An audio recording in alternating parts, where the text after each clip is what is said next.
Welcome back. This is Cheryl with DORN Companies, and today I am discussing cutlery skills, specifically knife safety. We are looking at what is the best way to be in a kitchen, whether it's at your home or in an industrial setting, when it comes to chopping with a chef's knife.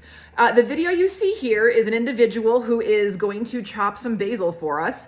If you do not have one of those cutting boards that have the rubber edges to keep it from sliding, your next best bet is to put down some sort of dish towel or something that's non-skid, so when you chop, the board doesn't move and accidentally cut yourself. Here she's using a towel.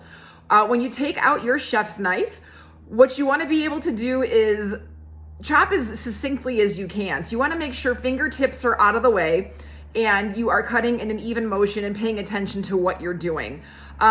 Looking at how she's cutting here, one thing I would suggest is perhaps a lower table. You can see how her right shoulder is kind of up in her ear. And if you have a full day of chopping basil, that's going to start to cause some neck and shoulder problems.